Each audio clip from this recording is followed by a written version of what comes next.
This is Lucius, a merchant in the heart of Rome. He wrestles each day with the relentless demands of life. His world is a whirlwind of clattering carts and shouting vendors, where coins jingle as they change hands, and the air is thick with the scent of spices and sweat. Lucius is not just any merchant. He is known for his meticulous nature, his relentless pursuit of order amidst chaos. But lately, something has shifted. The discipline that once defined him has begun to fade, like a distant echo swallowed by the din of the marketplace. Each morning, he wakes with intentions as precise as the sun's first light. Yet by midday, they unravel into threads of distraction. He wonders if he is losing his grip, if the chaotic tide of life is pulling him under. In the cacophony of his routine, he silently asks, what would Marcus do now? Lucius yearns for something beyond the clamor of the market, a sanctuary of the mind, unperturbed by the relentless din. Each transaction, each bartered word, feels like a pebble added to a growing pile that threatens to bury him. He chases the elusive serenity of discipline, the kind that once came so naturally and kept his life in perfect balance. But now, it seems to elude him like a shadow in twilight, always there but never quite tangible. Across the bustling street stands Gaius, a fellow merchant whose life appears to flow with a serene ease that Lucius envies. Gaius seems untouched by the chaos, as if he possesses an invisible shield that deflects the distractions and maintains an unwavering focus. Lucius watches him, perplexed by his unshakable calm, wondering how Gaius keeps his grounding amidst the turmoil. As Lucius struggles to maintain his own discipline, the question resonates in his mind like a mantra. What would Marcus do now? The words linger, a whisper of hope and guidance from a time long past. Lucius longs for the wisdom of Marcus Aurelius, a beacon in his sea of uncertainty, seeking that timeless secret to restore his faltering resolve. In the days that follow, Lucius throws himself into his work, pursuing every opportunity to expand his business. He rises before dawn, his mind buzzing with plans and strategies. He is relentless, chasing every coin with the fervor of a man possessed. The market becomes a battlefield where he fights for wealth and status, his ambition burning like a flame that never dims. Yet, each victory feels hollow. He clinches a lucrative deal with a foreign trader, only to feel the thrill evaporate as quickly as it came. The gold flows into his hands, but satisfaction slips through his fingers like sand. Each gain seems to open a new chasm of desire, a relentless hunger that cannot be fed. The more he amasses, the less he finds peace. One evening, as the market winds down and the sun dips below the horizon, Lucius stands alone amidst his wares. The day's spoils piled around him, a fortune that should bring joy.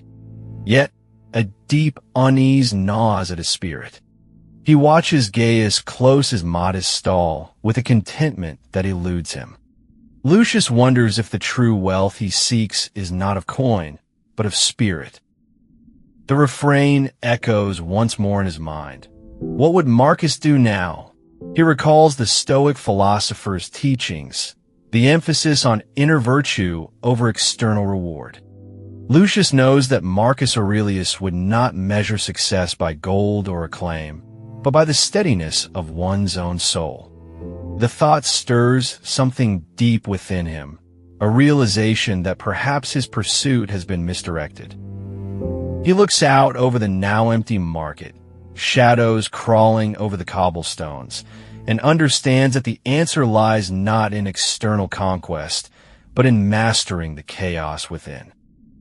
In the weeks that follow, Lucius throws himself into his work more fervently than ever. He believes that if he can just pile up enough achievements, the sense of fulfillment will follow. From dawn until dusk, he is a whirlwind of activity, striking deals, expanding his network, and watching his wealth grow. The more he accomplishes, the more demands there are on his time, and the less he sees of his family and friends. He no longer shares leisurely evenings with his wife under the stars, nor does he play with his children in the garden. The dinners he once cherished with his closest companions are replaced by solitary meals, eaten hastily over piles of scrolls and accounts. Each time he turns away from their outstretched hands, he feels a chill creeping into his heart, but he dismisses it as the necessary cost of ambition. His success becomes the veil through which he views the world, blinding him to everything else. Yet, there is an emptiness that grows with each triumph, a silent void that echoes louder than the cheers of approval from those around him. When he finally lies down to rest, the stillness of the night closes in, and the refrain returns, "What would Marcus do now?" Haunted by the question, Lucius recalls the Stoic emperor's words about the fleeting nature of external achievements, the folly of pursuing them at the expense of one's soul. In the quiet, he recognizes the irony. He has gained a world but feels more lost than ever. His successes taste of ash, and his triumphs are hollow. The cost of his pursuits mounts, and he finds himself increasingly isolated, a stranger in his own life. As the night deepens, the shadows of the empty market seem to whisper around him, and he knows that despite all his victories, he is yet to conquer himself.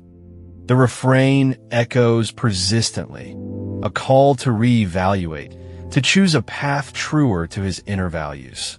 What will Marcus do now?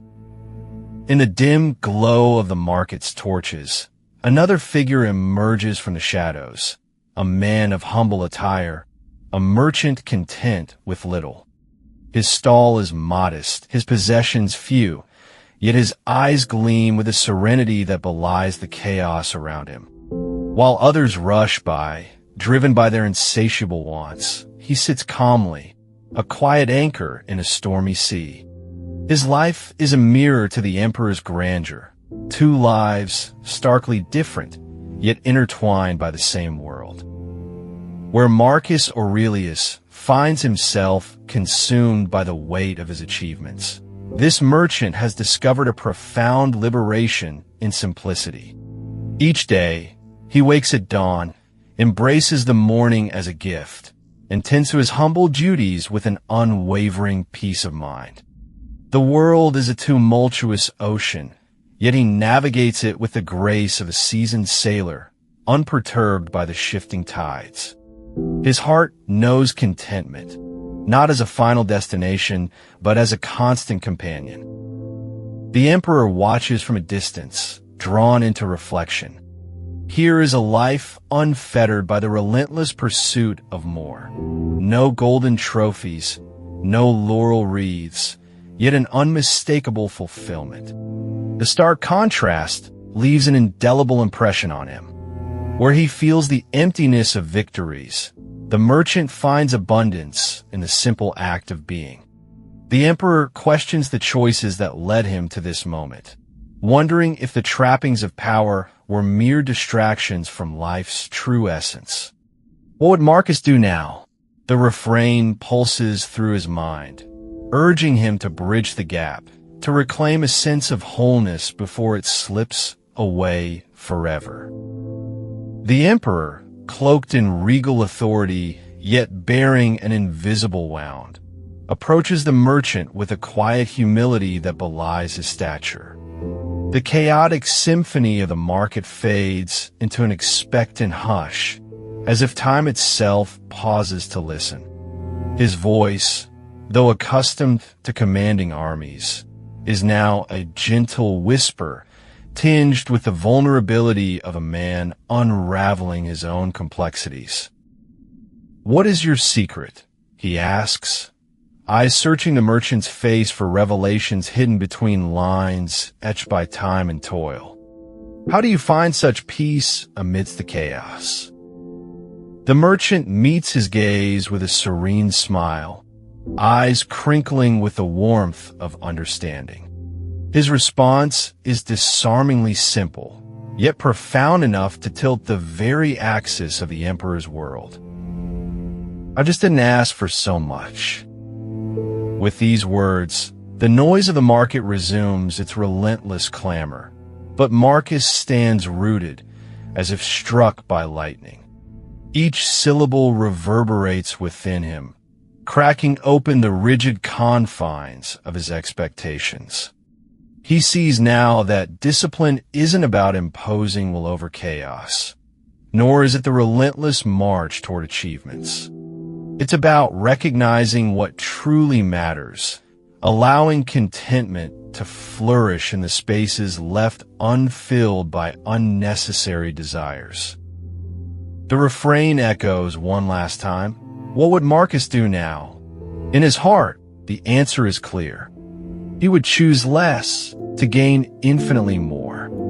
The wisdom of the ancients whispers through him, guiding his steps towards a new kind of triumph, one of the soul over the spoils. And so, dear viewer, you find yourself standing in the midst of your own bustling market. The endless notifications, the insistent demands, the ceaseless push for more. The challenge is to hear the whisper of wisdom amid the cacophony of life. The lesson Marcus Aurelius imparted in that fleeting moment is one of moderation, a principle rooted deeply in Stoic philosophy. Very little is needed to make a happy life. It is all within yourself, in your way of thinking, Marcus once reminded us. This ancient truth urges us to seek simplicity, to pare down the superfluous, and to focus our energies on what truly enriches our existence. When overwhelmed, pause and ask yourself, what would Marcus do now? Carry with you the clarity that comes from choosing less, allowing your disciplines to align not with the chaos of the external world, but with the harmony of your inner purpose. By anchoring yourself in this Stoic insight, you gain the strength to navigate through the storm, not by resisting it, but by flowing through it with grounded intention. In the swirling chaos of the market, the clamor fades as you embrace the silence within. Through the teachings of Marcus Aurelius, you find yourself poised at the edge of clarity, where discipline is not a burden, but a liberation. What would Marcus do now? You ask, and in the space that follows, you find your answer, not in grand gestures, but in the quiet resolve to act with purpose and simplicity. Commit to this path of inner fortitude and let it guide you through the noise. If you seek more Stoic wisdom to anchor your days, subscribe to the Stoic Code for new insights every day. Here, strength is born from stillness. Short texto natila. 1. Marcus whispers in the chaos. 2. Discipline amidst Rome's noise. 3. Revive your inner fire, term and calm. Full video on the channel plus #Stoicism.